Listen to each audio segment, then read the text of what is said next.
Hello everyone, good morning. कैसे हैं आप लोग? स्वागत है आपका खान ग्लोबल स्टडीज़ के ऑफिशियल ऐप पर। मैं आपका जीएस मेंटर ज्ञान प्रकाश झा आपके सामने हाजिर हूँ पॉलिटी की अगली क्लास लेकर। और आज हम लोग इसमें देखने वाले हैं मेकिंग ऑफ इंडियन कॉन्स्टिट्यूशन। ये मेकिंग ऑफ इंडियन कॉन्स्टिट्यूशन का मतलब सबसे लास्ट क्लास है। हम लोग इस टॉपिक को कंक्लूड करेंगे और फिर हम लोग अगली क्लास में चलेंगे सोर्सेस ऑफ इंडियन कॉन्स्टिट्यूशन, यानी भारतीय संविधान के स्रोत की बात। तो लास्ट क्लास में हम लोगों ने देखा था कि कैसे कैसे संविधान सभा का गठन होता है। उससे रिलेटेड कई सारे प्रोविजंस हैं, कई सारे पॉइंट्स हैं, हम लोग डिस्कस करेंगे जहां से आपके एग्जाम में फ्रिक्वेंटली सवाल बनते हैं। तो चलिए हम लोग स्टार्ट करते हैं फिर आज के सेशन को। और जो भी मैं नोट्स में दिखाऊंगा वो सब आपको नोट करते रहना है, क्योंकि जितने भी पॉइंट्स मैं बता रहा हूँ वो सारे पॉइंट्स आपके लिए क्या हैं। चलिए स्टार्ट करते हैं। अभी हम लोग चल रहे हैं वही टॉपिक देख रहे हैं, making of Indian constitution. Making of Indian constitution class में जहां तक हम लोगों ने देखा था उसके आगे हम लोग मूव कर रहे हैं, यानी कि भारतीय संविधान का निर्माण वही टॉपिक है।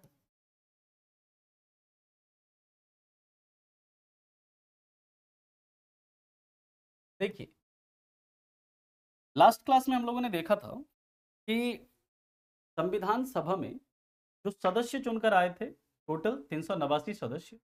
उसमें से आपको बताया था कि 296 मेंबर्स जो थे वो ब्रिटिश प्रोविंसेस से चुने, है ना। 296 मेंबर्स कहाँ से? ब्रिटिश प्रोविंस से चुने। याद रखिएगा, members from British province elected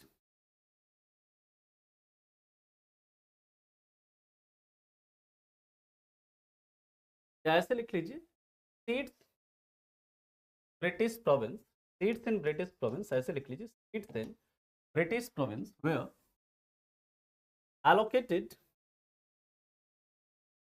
on basis of their population, on basis of their population। यानी कि ब्रिटिश प्रोविंस, ब्रिटिश प्रांत में सीटों का आवंटन, ब्रिटिश प्रांत में सीटों का आवंटन वहां की जनसंख्या के आधार पर हुआ था, वहां की जनसंख्या के आधार पर हुआ था।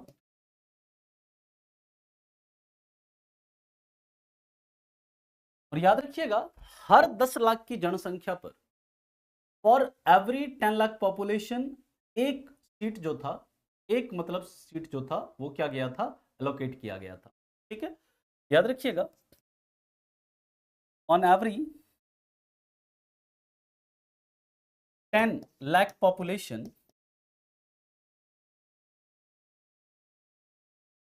One seat was allocated, one seat was, यानी कि हर 10 लाख की जनसंख्या पर, हर 10 लाख की जनसंख्या पर एक सीट का आवंटन हुआ। ध्यान से समझना है आप लोगों को, एक सीट का आवंटन हुआ था। क्लियर है यहां तक? क्लास नहीं?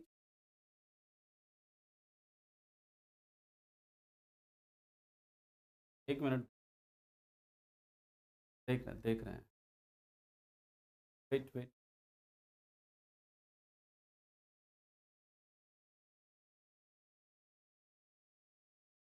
कोई है क्या? क्लास चल रही है?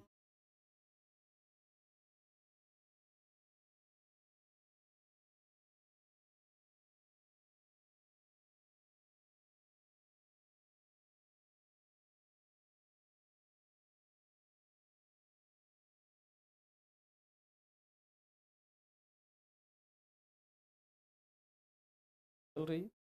अभी ठीक है, अभी चल रही है क्लास?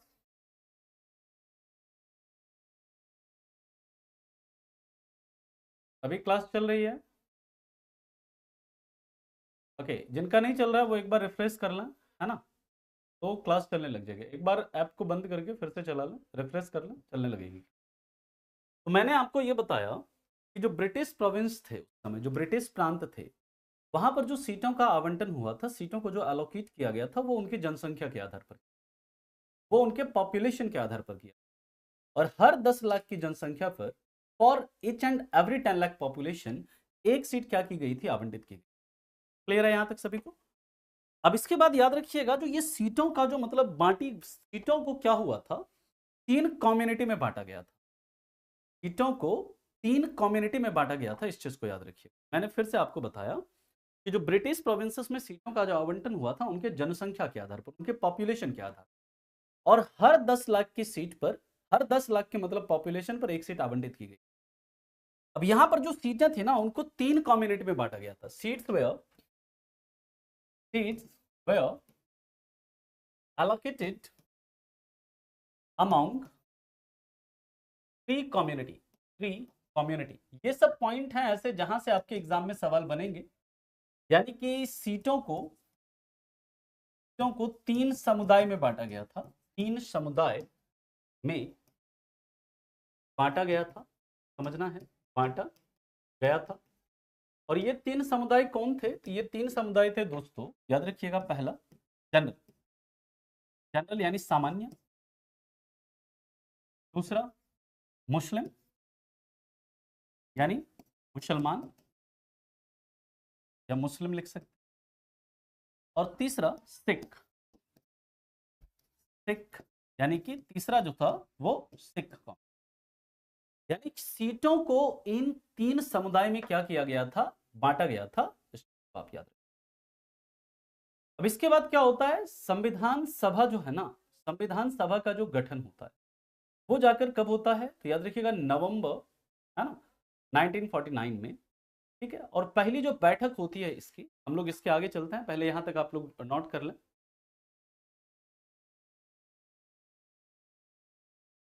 यहां तक किसी को कोई समस्या है, परेशानी है तो बताइए।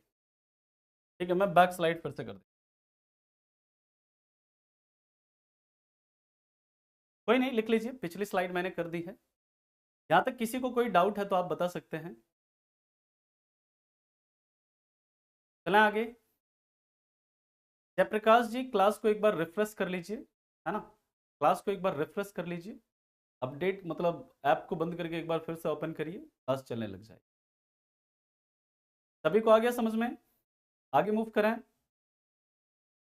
आगे मूव करें हम लोग।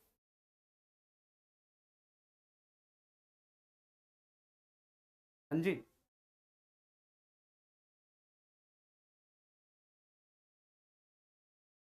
किसी को कोई दिक्कत यहां तक? नहीं नहीं, कोई स्पेसिफिक, ये तीन समुदाय में बांटा गया था। जनरल में सभी लोग थे, ऐसा कोई स्पेसिफिक रिलीजन नहीं था। जनरल में इनको छोड़कर बाकी सभी थे, मुस्लिम और सिख को छोड़कर बाकी सभी जनरल में रखे गए। ठीक है, ओके।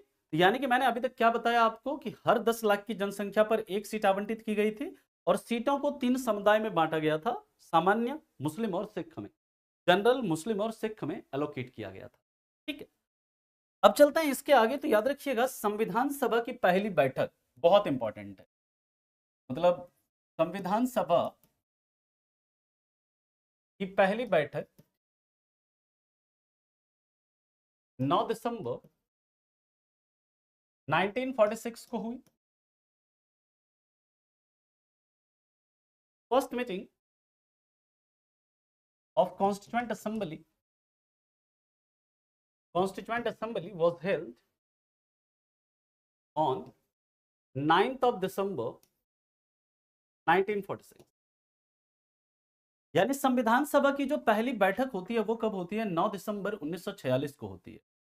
और इस दिन क्या होता है, फ्रेंच बेसिस पर, यानी ऑन फ्रेंच बेसिस, फ्रांस में ऐसी पद्धति हुआ करती थी, वहां की जो संविधान सभा थी उसके जो सबसे सीनियर मोस्ट मेंबर हुआ करते थे, उनको अस्थायी अध्यक्ष नियुक्त किया जाता था, उनको टेम्पररी स्पीकर अपॉइंट किया जाता था, या टेम्पररी चेयरमैन अपॉइंट किया जाता था। ऑन फ्रेंच बसेस, याद रखिएगा, on French buses senior most member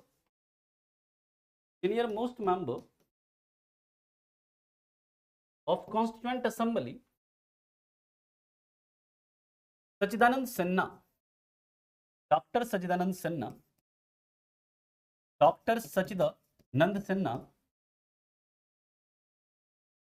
was appointed as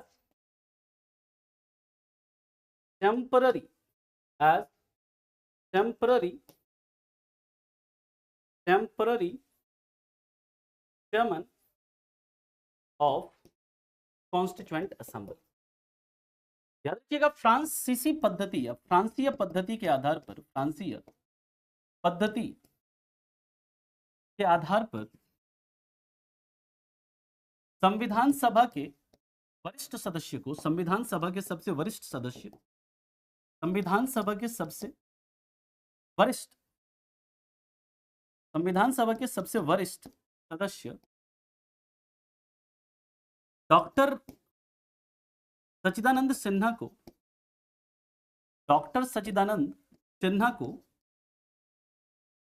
संविधान सभा का अस्थायी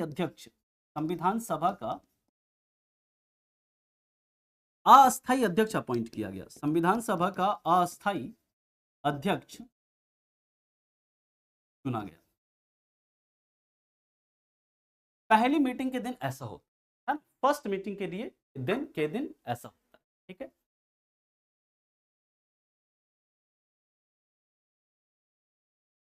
गोलू जी, क्या नाम है, पल्लवी, जो भी नाम है, पंकज जी, बिल्कुल आप इसके लिए परेशान नहीं होना है, सबके लिए सफिशियंट है, मोर देन सफिशियंट है। रोशन, बिल्कुल हिंदू भी जनरल में थे, हिंदू ऐसा पर्टिकुलर हिंदू के लिए नहीं, जनरल में आते थे वो। ठीक है, आगे चलें। अनु और हिमांशु, एक बार ऐप को आप लोग रिफ्रेश कर लीजिए, क्लास को एक बार, चलने लग जाएगी।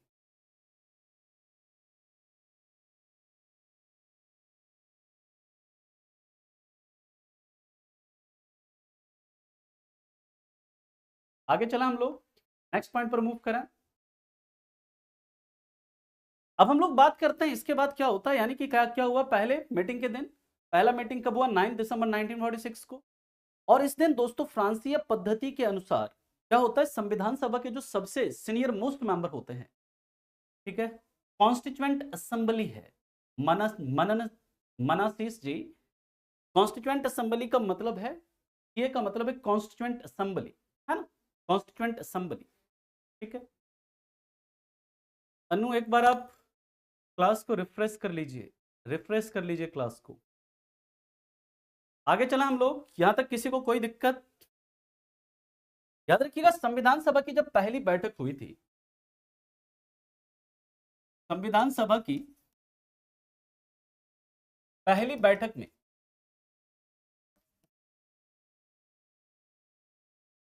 211 सदस्य ने हिस्सा लिया था। क्यों लिया था अभी आपको बताएंगे। 211 member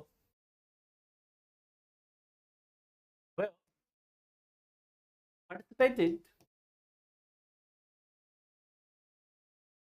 in first meeting of Constituent Assembly। ये का मतलब है कॉन्स्टिट्यूएंट असेंबली। ठीक, इसके बाद की बात करते हैं, क्यों ऐसा हुआ था? क्योंकि मुस्लिम लीग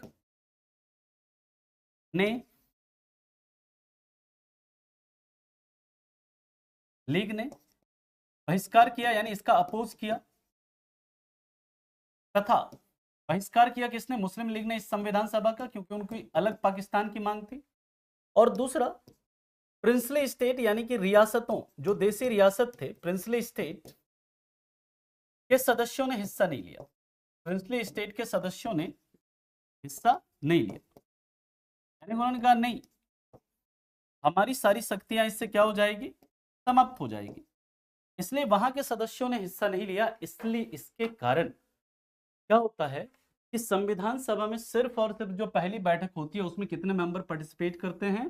211 मेंबर्स ही पार्टिसिपेट। क्लियर है? कॉन्स्टिट्यूएंट असेंबली, माधुरी जी, एक ऐसा मतलब समिति था, एक ऐसा सभा था जिसको काम दिया गया था हमारे संविधान के निर्माण का, और उन्होंने ही हमारे संविधान का निर्माण किया। ठीक है।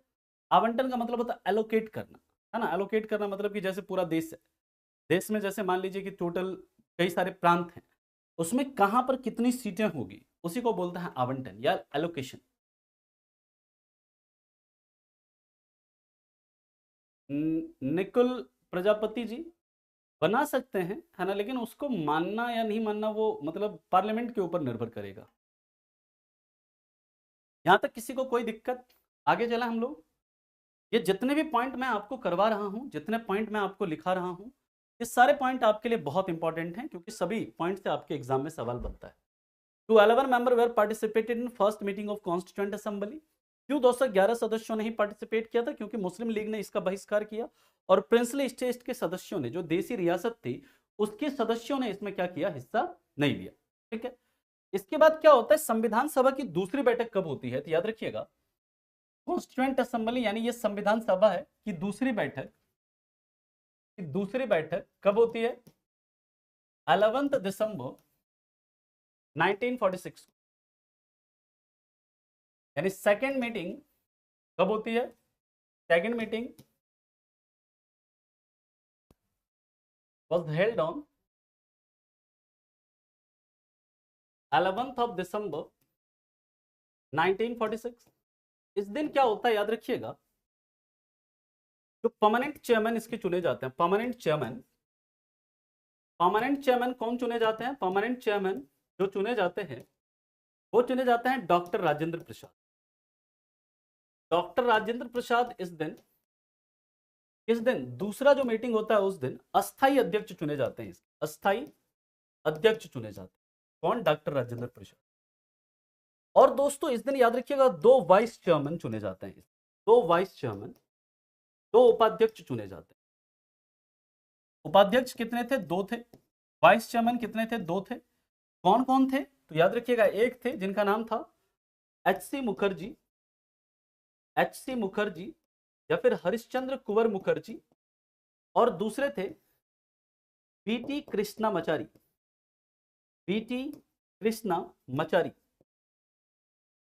ठीक है। ये दो वाइस चेयरमैन चुने जाते हैं इस दिन। और तीसरा याद रखिएगा, हाँ नोट करना है आप लोग, अभी नोट कर लो, और बाकी अगर आपको आगे नोट करना है, पीडीएफ से नोट करना है, पीडीएफ से नोट कर लीजिएगा। और इस दिन दोस्तों एक कॉन्स्टिट्यूशनल एडवाइजर भी चुने जाते हैं। कॉन्स्टिट्यूशनल एडवाइजर या फिर जिन्हें कहा जाता है संवैधानिक सलाहकार।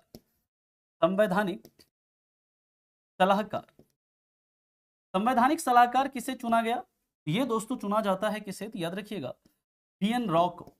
बीएन राव, बेनेगल नरसिम्हा राव, पूरा नाम था बेनेगल नरसिम्हा राव या फिर बीएन राव। ठीक है।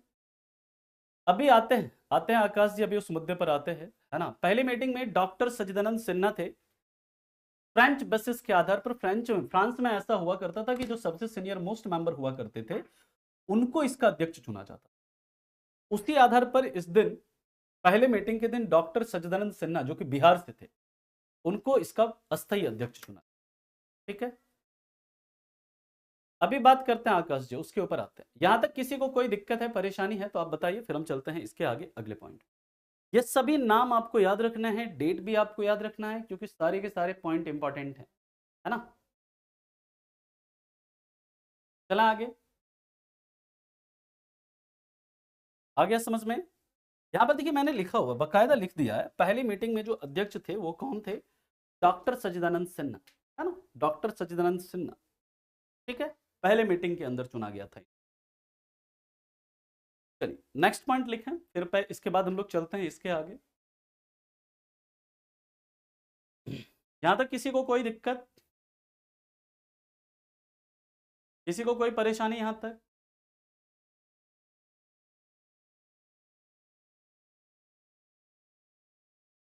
किसी को यहां तक कोई समस्या है तो बताइए। इसके बाद हम लोग चलते हैं, इसके बाद होता है तीसरा मीटिंग। थर्ड मीटिंग जो होता है कब होता है? Third meeting of constituent assembly was held on 13th of December 1946। बहुत इंपॉर्टेंट है ये डेट, याद रखिएगा। संविधान सभा की तीसरी बैठक, संविधान सभा की तीसरी बैठक 13 दिसंबर 1946 को हुई। 1946 को हुई। इस दिन क्या होता है, याद रखिएगा, इस दिन यानी 13 दिसंबर को पंडित जवाहरलाल नेहरू ने, पंडित जवाहरलाल नेहरू ने संविधान सभा के सामने, कॉन्स्टिट्यूएंट असेंबली के सामने एक ऑब्जेक्टिव रिजोल्यूशन रखा। एक ऑब्जेक्टिव रिजोल्यूशन, या फिर इसी को कहते हैं उद्देश्य प्रस्ताव, उद्देश्य प्रस्ताव रखा, जिसे कॉन्स्टिट्यूएंट असेंबली ने कब पास किया, तो याद रखिए जब जिसे कॉन्स्टिट्यूएंट असेंबली ने 22 जनवरी 1947 को पारित किया। ये इंपॉर्टेंट है, बहुत इंपॉर्टेंट है, याद रखिएगा इस चीज को कि थर्ड मीटिंग जब होती है ना, उस दिन पंडित जवाहरलाल नेहरू जो हैं, पंडित जवाहरलाल नेहरू ने संविधान सभा के सामने एक ऑब्जेक्टिव रिजोल्यूशन रखा। ऑब्जेक्टिव रिजोल्यूशन यानी उद्देश्य प्रस्ताव, और उद्देश्य प्रस्ताव क्या था कि हम किस प्रकार के भारत का निर्माण करने जा रहे हैं, किस प्रकार के इंडिया को हम लोग कॉन्स्टिट्यूट करने जा रहे हैं, उनका क्या, उसका क्या ऑब्जेक्टिव होगा, है ना। ये सब उसमें निहित था। और ये जो ऑब्जेक्टिव रिजोल्यूशन थे, ऑब्जेक्टिव रिजोल्यूशन था, इस ऑब्जेक्टिव रिजोल्यूशन में दोस्तों कुल याद रखिएगा कितने आर्टिकल थे इसमें कुल 8 अनुच्छेद थे। इसमें इस ऑब्जेक्टिव रिजोल्यूशन टोटल 8 आर्टिकल थे, ठीक है। इसे संविधान सभा में रखा कब, 13 दिसंबर 1946। लेकिन इसे संविधान सभा ने पास कब किया है, संविधान सभा ने इसे पारित किया जाकर 22 जनवरी 1947 को। अब इसके बाद क्या होता है, याद रखिएगा, यही ऑब्जेक्टिव रिजोल्यूशन हमारे प्रियम्बल का आधार बनता है। हम यही ऑब्जेक्टिव रिजोल्यूशन हमारे संविधान के प्रियम्बल का, हमारे संविधान की प्रस्तावना, संविधान की प्रस्तावना या प्रियम्बल का आधार बनता है। तो मैं इंग्लिश में भी लिख देता हूं आगे, है ना। पहले आप इतना लिखिए, फिर इसके आगे इसे मैं इंग्लिश में भी लिख दूंगा कि this objective resolution is base of our preamble. This objective resolution become base of our preamble, है ना। अभी आ रहे हैं KGS user ji, just wait, अभी आएंगे उसके ऊपर।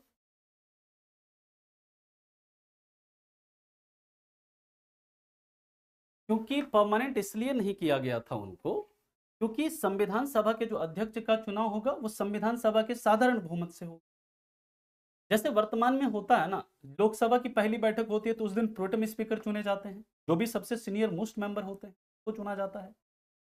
उसी तरह उस समय जो सबसे सीनियर मोस्ट मेंबर थे उनको क्या होता है, उनको प्रोटेम स्पीकर चुना गया, अस्थायी अध्यक्ष चुना, टेम्पररी चेयरमैन चुना गया, फिर आगे चुनाव कराया गया उसमें अध्यक्ष का। तो चुनाव जब हुआ तो संविधान सभा के सदस्यों में से डॉक्टर राजेंद्र प्रसाद को चुना गया, क्या, अस्थायी अध्यक्ष, है ना, उनका चुनाव हुआ था, ठीक है, क्लियर। चलिए अब इसके आगे चलते हैं हम लोग। यानी कि ये जो ऑब्जेक्टिव रिजोल्यूशन होता है, this objective resolution, this objective resolution, उसी को मैं इंग्लिश में लिख रहा हूं, became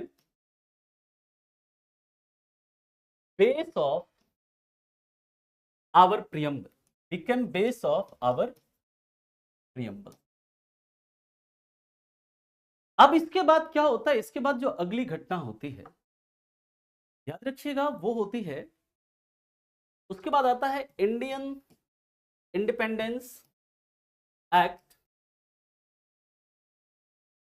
India independence act 1947, Bharat शासन अधिनियम 1947। अब इसका क्या प्रभाव होता है संविधान सभा पर, इसे समझिए। इस भारत शासन अधिनियम, ये भारत स्वतंत्रता अधिनियम, नॉट शासन, भारत स्वतंत्रता अधिनियम 1947 का क्या प्रभाव होता है भारत की संविधान सभा पर, इसे समझना है। पहला, भारत की संविधान सभा में 299 सदस्य रह गए, क्योंकि जब भारत और पाकिस्तान का विभाजन होता है इस कानून के तहत, जब भारत और पाकिस्तान का विभाजन होता है तो 90 मेंबर्स कहां चले गए, 90 सदस्य कहां चले गए, पाकिस्तान की संविधान सभा।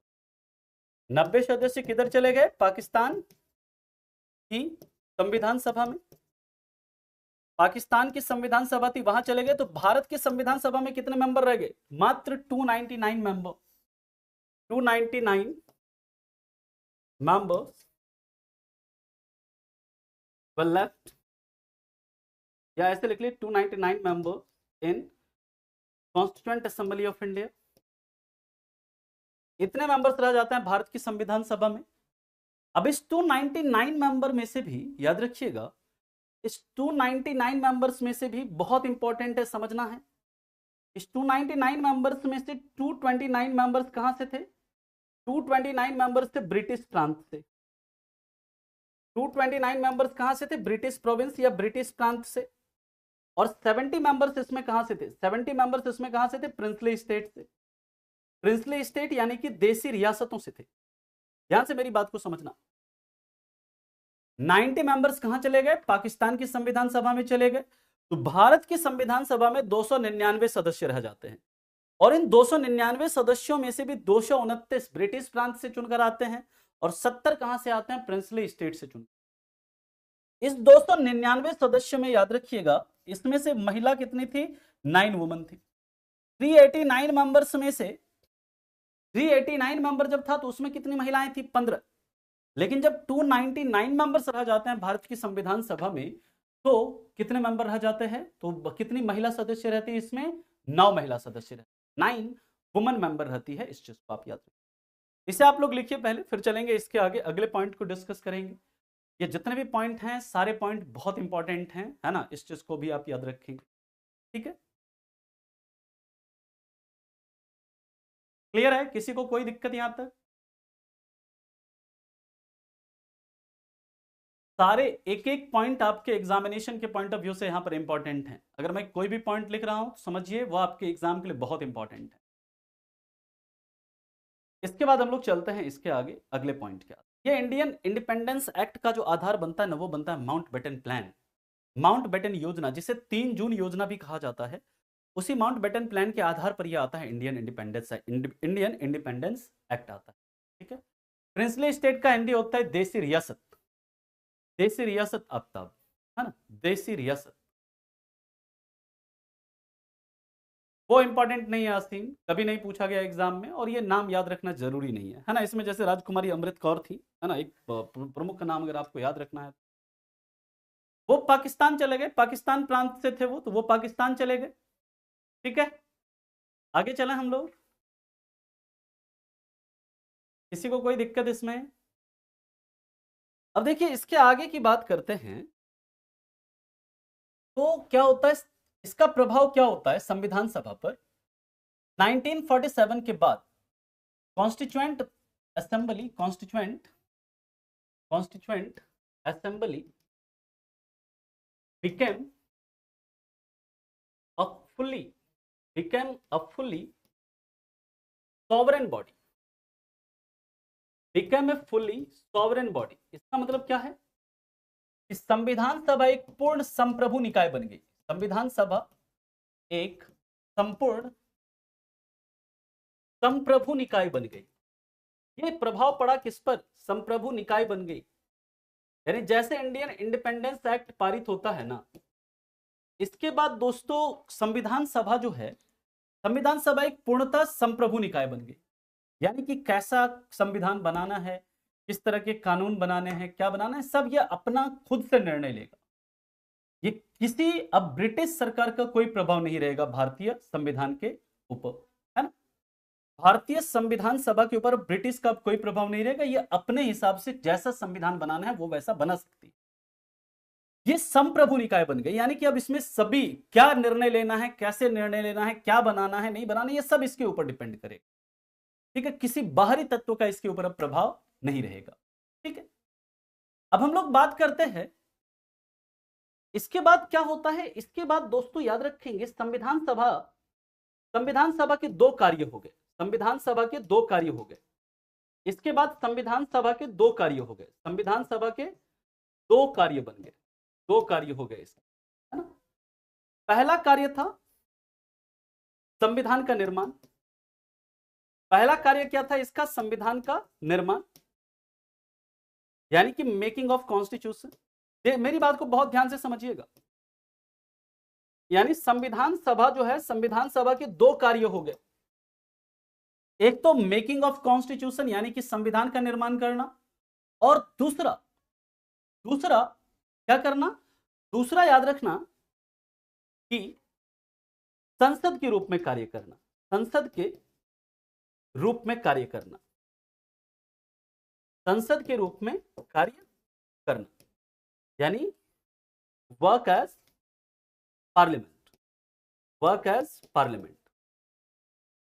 यानी कि इसके बाद क्या हुआ, सबसे पहले पहला प्रभाव क्या पड़ा, पाकिस्तान की संविधान सभा अलग, भारत की संविधान सभा अलग। पाकिस्तान अपने जैसा संविधान बनाना हो बनाए, है ना, उसको अपना संविधान बनाने का आजादी दिया गया। हमारा जो अपना संविधान था, हमारा संविधान कैसे बनेगा उसका हम लोगों के ऊपर पूरा दे दिया गया कि आपको जैसा संविधान बनाना है, जिस तरह का संविधान बनाना है, उसके लिए आप क्या हैं, स्वतंत्र हैं। स्टार्टिंग में 211 मेंबर नहीं थे, स्टार्टिंग में 211 मेंबर ने पार्टिसिपेट किया था, बाकी सदस्यों ने पार्टिसिपेट नहीं किया। मुस्लिम लीग के जो सदस्य थे उन्होंने बहिष्कार किया था इसका, जो देशी रियासतों के सदस्य थे उन्होंने बहिष्कार किया था इसका। तो इसीलिए तो आगे चलकर क्या होती है, मतलब भारत और पाकिस्तान का विभाजन होता है। माउंटबेटन प्लान के अनुसार, माउंटबेटन प्लान के आधार पर इंडियन इंडिपेंडेंस एक्ट आता है 1947, भारत स्वतंत्रता अधिनियम आता है 1947, जिसके तहत पाकिस्तान और भारत को अलग अलग किया जाता है। तो पाकिस्तान जो क्षेत्र पाकिस्तान में चले गए, वहां के संविधान सभा के सदस्य भी पाकिस्तान की संविधान सभा में चले गए, यानी कि 389 सदस्यों में से 90 सदस्य जो थे वो पाकिस्तान की संविधान सभा में, उसमें कुछ ब्रिटिश प्रांत भी गया, है ना, कुछ मतलब प्रिंसली स्टेट भी गया, जो बाकी बचे रह गए वो भारत में रह गए। यानी कि भारत की संविधान सभा में 299 सदस्य रह गए थे, जिसमें कि 229 मेंबर्स कहां से थे, ब्रिटिश प्रांत से थे। माने ब्रिटिश प्रांत, भारत के अंदर ही ऐसे प्रांत जहां पर ब्रिटिशर्स का शासन हुआ करता था, वहां पर ऐसे नहीं थे वहां से अंग्रेज चुनकर, भारत के ही लोग थे उसमें। और बाकी 70 सदस्य जो थे वो कहां से चुनकर आए थे, देशी रियासतों से, यानी कि प्रिंसली स्टेट से चुनकर आए थे। अब हम लोग बात करते हैं, यानी कि भारत संविधान, जो जब भारत शासन अधिनियम आता है, यहां पर संविधान सभा यानी कॉन्स्टिट्यूएंट असेंबली के दो फंक्शन हो जाते हैं। एक तो क्या, संविधान का निर्माण करना, यानी कि मेकिंग ऑफ कॉन्स्टिट्यूशन, और दूसरा क्या, संसद के रूप में कार्य करना। ठीक है, ठीक है, क्लियर, यहां तक किसी को कोई समस्या। पाकिस्तान कब अलग हुआ था अंकित, 1947 में, 15 अगस्त। वो हमारे लिए जानना जरूरी नहीं है, मन शिष्य। अब भारत के संविधान का याद रखिए, है ना, वो हमारे लिए इंपॉर्टेंट। वहां का क्या है, कैसा है, किसने क्या, वो कभी बिल्कुल इरेलीवेंट है हमारे एग्जाम के लिए। यहां तक किसी को कोई दिक्कत है तो बताइए। अब यहां पर देखिए, जब भी संविधान सभा as a constitution making body के रूप में मिलती थी, मेरी बात को बहुत ध्यान से समझना, जब संविधान सभा संविधान के निर्माण के लिए मिलती थी, उस समय जो उसके अध्यक्ष हुआ करते थे, उसके अध्यक्ष कौन होते थे, डॉक्टर राजेंद्र प्रसाद। संविधान सभा के अब दो कार्य हैं। पहले, अभी तक संविधान सभा का क्या कार्य था कि भाई साहब आपको सिर्फ क्या करना है, आपको सिर्फ और सिर्फ संविधान का निर्माण करना है। लेकिन जैसे भारत स्वतंत्रता अधिनियम 1947 पारित होता है, तो संविधान सभा के दो कार्य हो जाते हैं। एक क्या काम हो जाता है कि आपको संविधान का निर्माण करना है, यानी जब संविधान सभा संविधान के निर्माण के लिए मिलती थी, जब संविधान का निर्माण करती थी, मेरी बात को बहुत ध्यान से समझिएगा, संविधान का निर्माण के समय, जब संविधान के निर्माण के लिए मिलती थी, तो इसकी अध्यक्षता कौन करते थे, तो इसके अध्यक्ष कौन होते थे, तो अध्यक्ष होते थे डॉक्टर राजेंद्र प्रसाद। बहुत ध्यान से समझना, जब संविधान सभा as a constitution making body के रूप में मिलती थी, जब संविधान सभा संविधान के निर्माण के लिए मिलती थी, तो क्या होता था? उस समय अध्यक्षता कौन करते थे? उस समय चेयरमैन कौन होते थे इसके? उस समय इसके प्रेसिडेंट कौन होते थे? डॉक्टर राजेंद्र प्रसाद। लेकिन जब संसद के रूप में मिलती थी, कानून निर्माण के लिए संसद के रूप में मिलती थी, संसद के रूप में बैठती थी या मिलती थी, संसद के रूप में मिलती थी, यानी कि संविधान सभा संसद का भी काम करना था इसको, यानी कि कानून निर्माण का भी काम करना था। तो जब संसद के रूप में मिलती थी तो अध्यक्ष कौन हुआ करते थे? संसद के रूप में मिलती थी तो अध्यक्ष हुआ करते थे गणेश वसुदेव मावलंकर। गणेश वसुदेव मावलंकर, ठीक है। उस समय चेयरमैन कौन हुआ करते थे इसके? उस समय स्पीकर कौन हुआ करते थे या चेयरमैन कौन हुआ करते थे? उस समय जीवी मावलंकर हुआ करते थे। अगर आपसे सवाल कभी पूछा जाए कि जब संविधान सभा संसद के रूप में मिलती थी उस समय उसकी अध्यक्षता कौन करते थे? उस समय उसकी अध्यक्षता जीवी मावलंकर करेंगे। लेकिन जब संविधान सभा संविधान निर्माण के लिए मिलेगी उस समय उसकी अध्यक्षता कौन करेंगे? डॉक्टर राजेंद्र प्रसाद करेंगे। बहुत इंपॉर्टेंट है, बहुत, है ना? ठीक है। हाँ जी शुभम जी।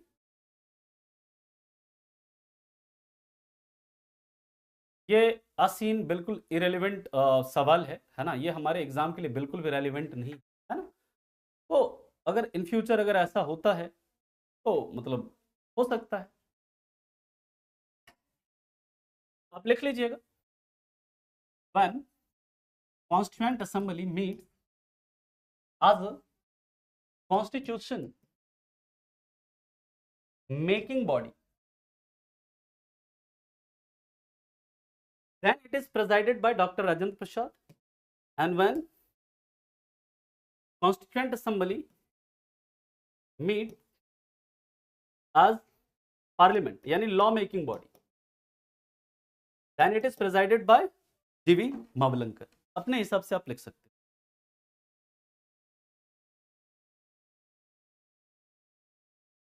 ठीक, यहां तक किसी को कोई समस्या हो, परेशानी हो तो बता सकते हैं, फिर हम लोग चलेंगे इसके आगे, अगले पॉइंट पर मूव करें। अब देखिए इसके बाद क्या होता है, यहां तक किसी को कोई समस्या, कोई परेशानी? अब इसके बाद तीसरी बात जो बहुत इंपॉर्टेंट, एक बच्चे ने सवाल भी पूछा, अभी तक बी आर अम्बेडकर जिनको हम लोग बोलते हैं आर्किटेक्ट ऑफ इंडियन कॉन्स्टिट्यूशन या भारतीय संविधान का निर्माता, है? भारतीय संविधान का निर्माता या आर्किटेक्ट ऑफ इंडियन कॉन्स्टिट्यूशन, याद रखिएगा बी आर अम्बेडकर के बारे में ये पहली बार संविधान सभा में पूर्वी बंगाल प्रांत से चुनकर आए थे,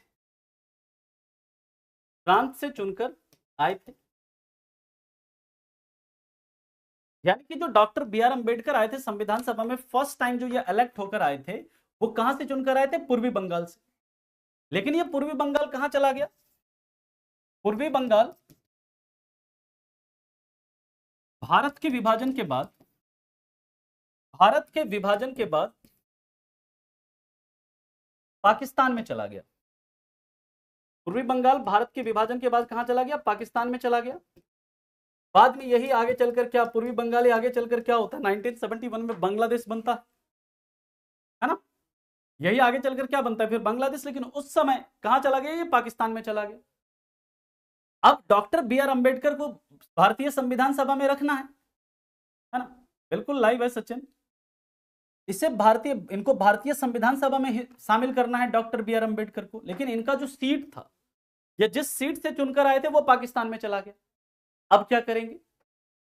तो इनके लिए क्या किया गया, याद रखिएगा, बंबई में पुणे सीट को खाली कराकर इनको पुणे सीट से संविधान सभा में, कॉन्स्टिट्यूएंट असेंबली में भेजा गया। यानी देखिए पहली बार ये चुनकर आए कहां से? पहली बार ये चुनकर आए पूर्वी बंगाल से। लेकिन जब पाकिस्तान अलग हुआ तो पाकिस्तान के अलग होने के बाद क्या होता है, जो पूर्वी बंगाल क्षेत्र था वो पाकिस्तान में चला गया, यानी कि जिस सीट से बी आर अंबेडकर चुनकर आए थे संविधान सभा में वो पाकिस्तान में चला गया। इनके लिए क्या होता है, पुणे, बंबई में पुणे सीट थी और पुणे सीट पर एक व्यक्ति थे M R Jayakar. M R Jayakar, M R Jayakar की सीट खाली कराकर, याद रखिएगा, एम आर जयकर की सीट खाली कराकर, बहुत ध्यान से समझना, एम आर जयकर की सीट खाली कराकर, यानी कि पुणे सीट पर पहले कौन हुआ करते थे? एम आर जयकर हुआ करते थे। इनको कहा गया आप अपनी सीट खाली कर दीजिए, और वहां से किनको भेजा गया? वहां से भेजा गया डॉक्टर बी आर अंबेडकर। तो दूसरी बार ये जो संविधान सभा में चुनकर आए वो कहां से आए? बंबई के पुणे सीट से चुनकर आए थे। तो आप याद रखिएगा, ये इंपॉर्टेंट पॉइंट है, यहां से आपसे सवाल बन सकता है, पूछा। तो डॉक्टर बी आर अंबेडकर वाला कंफ्यूजन आप लोगों का दूर हो गया। किसी को कोई समस्या हो, दिक्कत हो तो बता सकते हैं, फिर हम चलेंगे इसके आगे अगले point.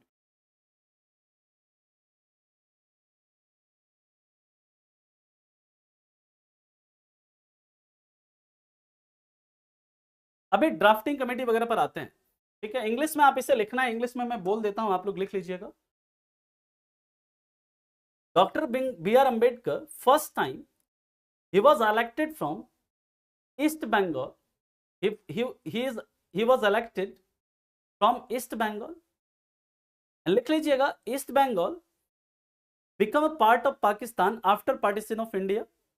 East Bengal became part of Pakistan after partition of India. And उसके बाद क्या होता है कि by the vacating seat of Pune, Dr. B.R. Ambedkar again became part of Constituent Assembly from Pune seat. इसे आप अपनी भाषा में भी लिख सकते हैं, बंबई में पुणे की सीट को खाली कराकर इनको क्या किया गया? पुणे सीट से कॉन्स्टिट्यूएंट असेंबली में भेजा गया, ठीक है। इसे आप खुद भी लिख सकते हो। मैंने फिर से आपको एक बार मैं आपको बता रहा हूं, है ना, मैं आपको फिर से एक बार बता रहा हूं कि डॉक्टर बी आर अंबेडकर जो थे पहले जो चुनकर आए थे पूर्वी बंगाल से चुनकर आए थे, ईस्ट बंगाल से। लेकिन जैसे भारत और पाकिस्तान का विभाजन हुआ, पूर्वी बंगाल पाकिस्तान में चला गया, तो डॉक्टर बी आर अंबेडकर को वो सीट छोड़ना पड़ा। तो ये फिर भारत की संविधान सभा में शामिल करना है इनको। तो पुणे में एक व्यक्ति थे, पुणे सीट से जो चुनकर आए थे, उनका नाम था M R Jayakar. M R Jayakar को कहा गया आप अपनी सीट खाली कर दीजिए, और फिर इनको इस एम आर जयकर की सीट खाली करा करके पुणे से, फिर इनको पुणे से भेजा गया, कहां पर? ठीक है। या किसी को कोई दिक्कत है, परेशानी है तो आप बताइएगा, फिर हम चलेंगे इसके आगे अगले पॉइंट। नेक्स्ट अब क्या होता है, याद रखिएगा, संविधान सभा ने कुछ इंपॉर्टेंट पॉइंट्स हैं, पहले हम उसे लिखते हैं फिर आगे चलेंगे। और कल हम लोग सोर्सेस ऑफ इंडियन कॉन्स्टिट्यूशन, ये हमारा कल प्रारंभ होगा, कल जो टॉपिक होगा हमारा सोर्सेस ऑफ इंडियन कॉन्स्टिट्यूशन,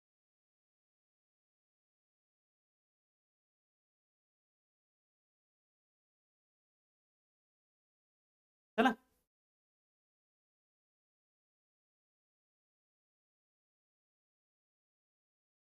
चलिए, यहां तक सभी ने लिख लिया ना। याद रखिएगा, कॉन्स्टिट्यूएंट असेंबली में सबसे ज्यादा सदस्य कहां कहां से चुनकर आए थे? ध्यान से समझिएगा, सबसे ज्यादा सदस्य कहां से चुनकर आए? Maximum member of constituent assembly way from,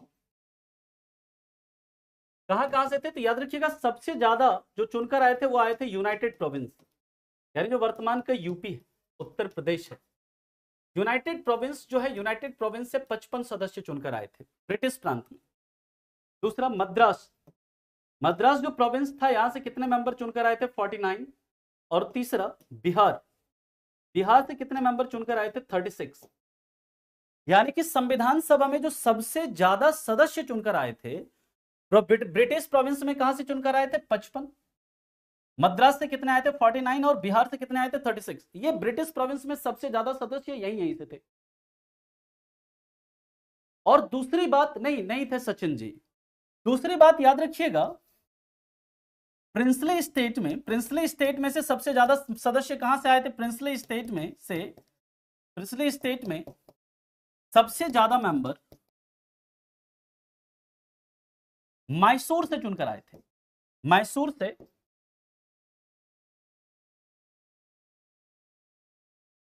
थे सबसे ज्यादा सदस्य। और मैसूर से कितने सदस्य थे प्रिंसली स्टेट में? तो याद रखिएगा टोटल मैसूर से 7 मेंबर चुनकर संविधान सभा। ठीक है, किसी को कोई दिक्कत?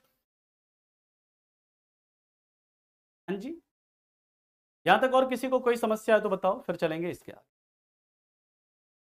प्रिंसली स्टेट में सबसे ज्यादा मेंबर कहां से थे? मैसूर से। टोटल कितने थे? 7 थे। मैक्सिमम मेंबर कॉन्स्टिट्यूंट असेंबली में ब्रिटिश प्रोविंस से कहां से आए थे? यूपी से। यूपी यानी यूनाइटेड प्रोविंस, वहां से कितने थे? 55। मद्रास से 49। बिहार से कितने? 36। और प्रिंसली स्टेट में जो सबसे ज्यादा सदस्य चुनकर आए थे मैसूर से, कितने? 7। ऐसे फैक्ट आपके एग्जाम में पूछे जाते हैं, इसलिए मैं यहां पर करवा रहा हूं।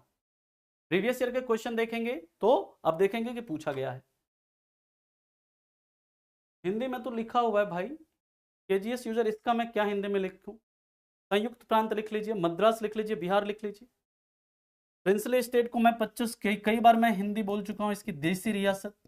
अब हर चीज आप चाहेंगे हिंदी में प्रॉपर लिखा हुआ, तो आप खुद भी मेहनत करिए, यूपीएससी का पेपर देने जा रहे हो। मैसूर को हिंदी में मैसूर ही लिखेंगे। ठीक है, प्रिंसली स्टेट का मतलब रुचि जी, भारत की आजादी से पहले वह क्षेत्र जहां पर राजाओं का शासन हुआ करता था, जहां पर राजा हुआ करते थे, निजाम हुआ करते थे। जैसे मैसूर था, पटियाला था, है ना, जूनागढ़ था, है ना, हैदराबाद था। ये सभी क्या थे? ये सभी रियासतें थी। क्लियर?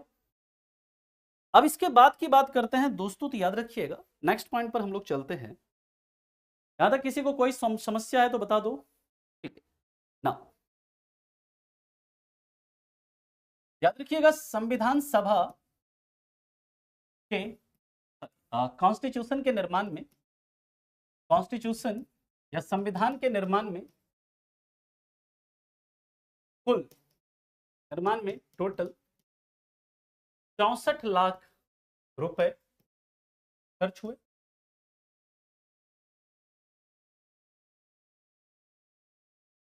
यानी कि संविधान जो बना, संविधान को बनाने में कुल कितना रुपया खर्च हुआ?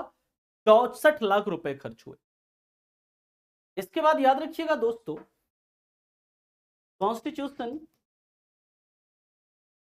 के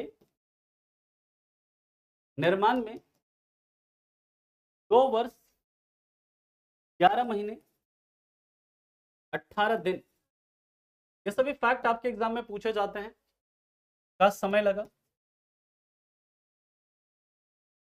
यानी जो कॉन्स्टिट्यूशन है उसके निर्माण में टोटल कितना समय लगा?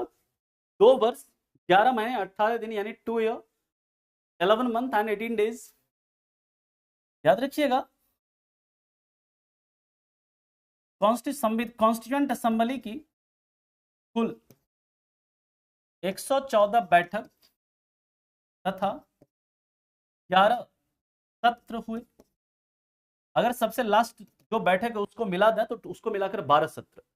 लेकिन याद रखिएगा total 114 meeting and 11 session of constituent assembly where held. यानी कि जो संविधान सभा है, संविधान सभा कुल कितने दिन बैठती है? 114 दिन बैठती है, तब जाकर हमारा संविधान बनता है। और टोटल कितने सत्र आयोजित हुए हैं, है ना? अरे एग्जैक्ट मैं यहाँ पर अप्रोक्स लिख रहा हूँ संतोष जी, है ना। एग्जैक्ट आपको लिखना है तो एग्जैक्ट आपसे पूछा नहीं जाता है। अगर आपको एग्जैक्ट लिखना है तो आप एग्जैक्ट भी लिख सकते हो, है ना, लेकिन एग्जैक्ट आपसे पूछा नहीं जाएगा। वट एवर 63,96,729, इतना एग्जैक्ट नहीं पूछते। आपको एज अप्रोक्स लिखना है 64 लाख रुपए। ठीक है, अभी एबीसीडी राज्य का मतलब क्या था? अनस्टेबल बॉय जी, जब हम आएंगे अनस्टेबल बॉय जी, जब हम फॉर्मेशन ऑफ स्टेट पे आएंगे तब वहां पर बात करेंगे। ये आपको हिस्ट्री वाले सर बताएंगे, सचिन। टाइपराइटर कौन किया? टाइपराइटर नहीं, हाथ से लिखा गया है। इंतजार करिए थोड़ा सा, सब कुछ बताएंगे आप लोगों को। तुरंत आप लोग जो बता रहे हैं उसे आप लोग नहीं समझ रहे, अलग अलग आपके मन में सवाल आ रहे हैं। पहले जितना लिखा रहे हैं इसको तो लिखो। ठीक है, नेक्स्ट हम लोग बात करते हैं इसके बाद, कॉन्स्टिट्यूएंट असेंबली ने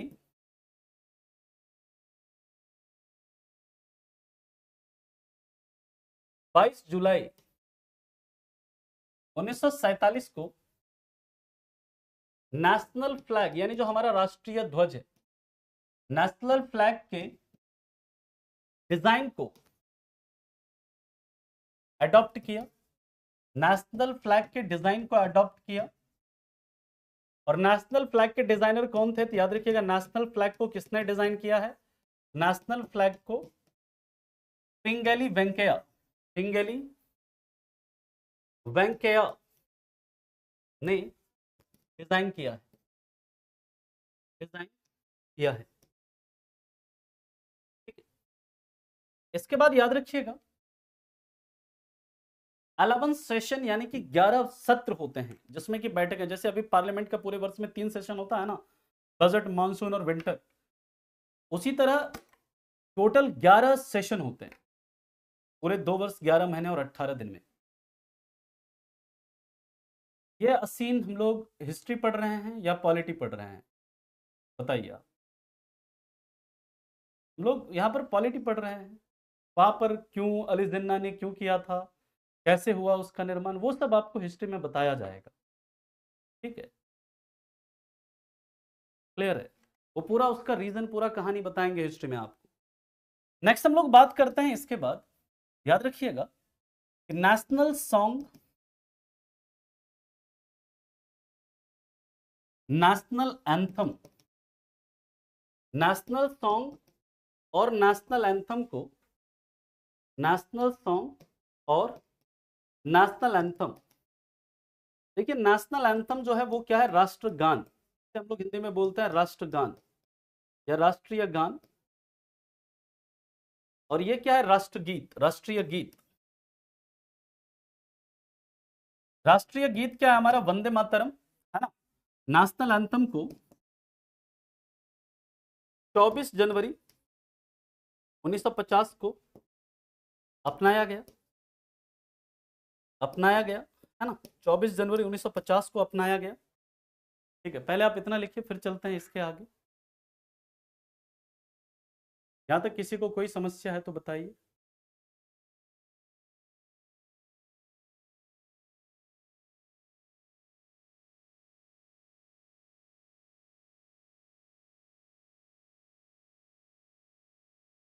यहां तक किसी को कोई दिक्कत है तो बताइए।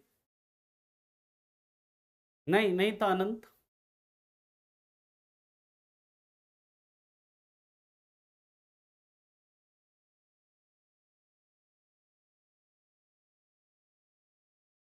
या किसी को कोई समस्या है तो बताइए। और नेशनल सॉन्ग हमारा क्या है? नेशनल सॉन्ग है हमारा Vande Mataram, written by home? Bankim Chandra Chatterjee. और जो नेशनल एंथम है वो हमारा क्या है? जन गण मन। किसने लिखा है? रविंद्रनाथ टैगोर, है ना। और रविंद्रनाथ टैगोर ने ही, याद रखिएगा, कि जो बांग्लादेश का नेशनल एंथम है आमार सोनार बांग्ला, उसे भी किसने? रविंद्रनाथ टैगोर ने ही लिखा है। इसके बाद याद रखिएगा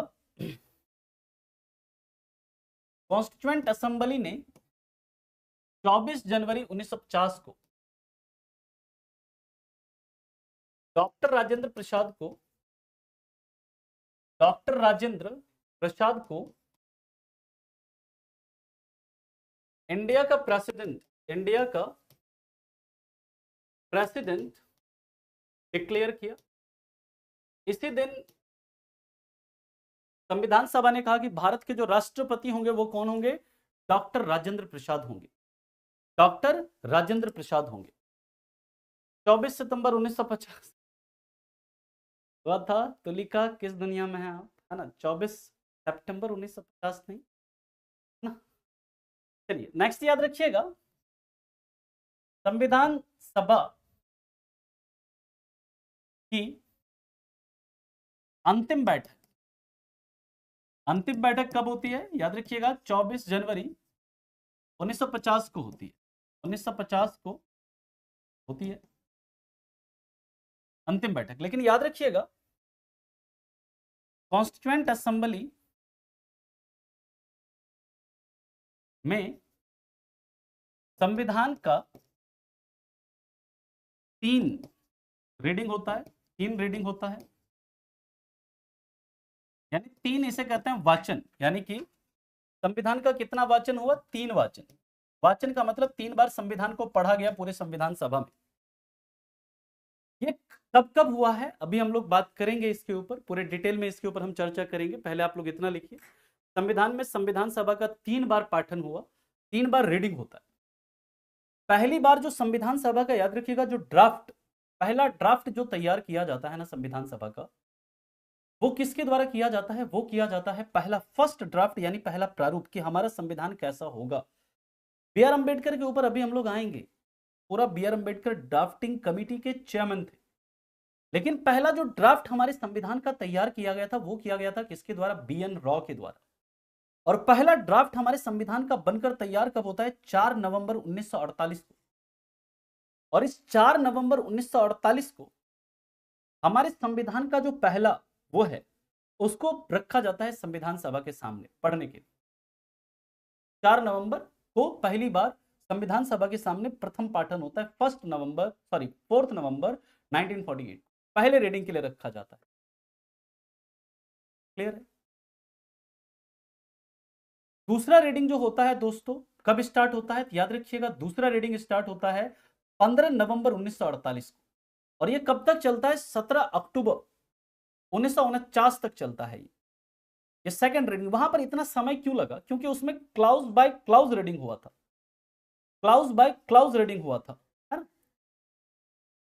और जो तीसरा रीडिंग होता है, थर्ड रीडिंग जो होता है ना संविधान सभा का, तीसरा जो पाठन स्टार्ट होता है वो 14 नवंबर 1949 को होता है। तीसरा फाइनल रीडिंग जो स्टार्ट होता है 14 नवंबर 1949 को, और 26 नवंबर 1949 को जाकर हमारे संविधान को अडॉप्ट किया जाता है।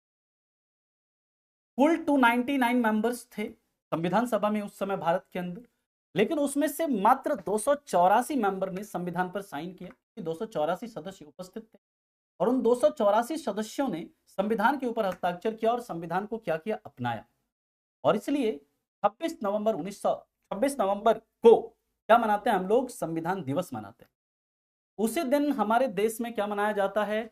नेशनल लॉ डे, राष्ट्रीय कानून दिवस भी मनाया जाता है। कब? 26 नवंबर, जो कल बीता है। क्योंकि इसी 26 नवंबर 1949 को हमारे संविधान को अपनाया गया। और याद रखिएगा, संविधान सभा जो था, संविधान के कुछ प्रावधान को लागू कर दिया। संविधान में उस समय जो 16 अनुच्छेद थे, कितने अनुच्छेद? 16 अनुच्छेद, यानी क्लाउज का मतलब होता है दीपेंद्र किसी भी आर्टिकल के अलग अलग भाग। जैसे आर्टिकल 15, उसके अंदर टोटल कुल 6 हिस्से हैं, है ना? उसी तरह जैसे आर्टिकल 16 6 हिस्से हैं उसके अंदर, तो उसे क्लाउज बोलते हैं, खंड उस आर्टिकल का। तो 26 नवंबर को क्या होता है? नागरिकता से संबंधित प्रावधान, अंतरिम सरकार से संबंधित, अंतरिम संसद, है ना? और जो चुनाव से संबंधित प्रावधान थे उसको क्या कर दिया गया था? लागू कर दिया गया। ठीक है, यानी कि याद रखिएगा, जिस दिन हमारे संविधान को अपनाया गया उस दिन हमारे संविधान के 16 आर्टिकल्स को, टोटल कितने आर्टिकल्स को? 16 आर्टिकल को लागू किया गया था। जबकि उस समय संविधान में टोटल 395 आर्टिकल्स थे, लेकिन सिर्फ और सिर्फ 16 आर्टिकल को लागू किया गया, और 26 जनवरी 1950 को जाकर हमारे पूरे संविधान को लागू किया। इसके पीछे वजह क्या होती है? इसके पीछे वजह यह होती है कि जो संविधान सभा के सामने जवाहरलाल नेहरू ने एक मतलब प्रस्ताव रखा था, जब संविधान हमारा बनकर तैयार हो गया, संविधान सभा के सामने जवाहरलाल नेहरू ने कहा कि 26 जनवरी 1930 को हम लोगों ने पहला पूर्ण स्वाधीनता दिवस मनाया, पूर्ण स्वराज्य दिवस मनाया। क्या हम लोग 2 महीने रुक कर 26 जनवरी को इसे लागू करें, ताकि उस 26 जनवरी को भारत के लोग याद रखें? उनके प्रस्ताव को संविधान सभा ने माना, स्वीकारा, कहा कि यस, हम लोग वेट करेंगे 2 महीने, और तब जाकर 26 जनवरी 1950 को हमारा पूरा संविधान लागू हो। और इसलिए 26 जनवरी को हम लोग क्या मनाते हैं? गणतंत्र दिवस मनाते हैं इस। ठीक है, तो अभी के लिए हम लोग इतना ही रखेंगे, और इसके आगे की कहानी जो है हम लोग कल की क्लास में देखेंगे। कल हम लोग स्टार्ट करेंगे सोर्सेस ऑफ इंडियन कॉन्स्टिट्यूशन। कल ही हम लोग बताएंगे, पढ़ेंगे अंतरिम सरकार क्या थी, संविधान सभा की कौन कौन सी समितियां थी, किस समिति के अध्यक्ष कौन थे, वो सब हम लोग चर्चा करेंगे। कल की क्लास। तो अभी के लिए इतना ही रखते हैं और आपसे मिलते हैं फिर नेक्स्ट क्लास में। तब तक के लिए आप लोगों का धन्यवाद। Thank you so much. Bye, take care and have a good day. Thank you.